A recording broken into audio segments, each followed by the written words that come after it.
यही रथयात्रा जिते भगवान जगन्नाथंकर अधर्पणा नीति चलता प्राय संध्या 7टा पर से जगह मुझे थी गोटे भक्त हिसाब से एवं मो सहित हजार हजार भक्त से छिड़ा होते आम देखिलु कि गोटे सेवक बा दईतापति होते मुझे जानी बयस से 17-18-20 वर्ष भितर रथ सामने बसिकी ऊपर बसिकी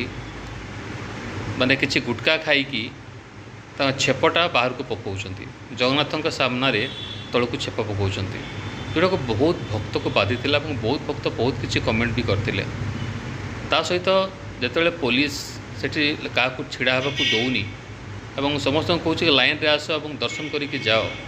तो सही समय भितर लोक कौन कर दईतापत्य और सेवक मैंने जगन्नाथ सम्मुखें छिड़ा होकर फोटोशूट करूँ प्लस ये जो विभिन्न टीवी रे लाइव सब प्रोग्राम गुड़ा चली थाए निजर वीडियो आने घंटा घंटा धरिकी छिड़ा होती जगन्नाथ सामने जोटा भक्त को माने जगन्नाथ को पूरा दर्शन करने को दौनी कहीं भक्त से 5 मिनट भी रही पारनी तो से अध घंटा घंटा से छिड़ा हो भक्त कौन दर्शन कर तो से मैनेजमेंट निश्चय दृष्टि देवा दरकार। जय जगन्नाथ।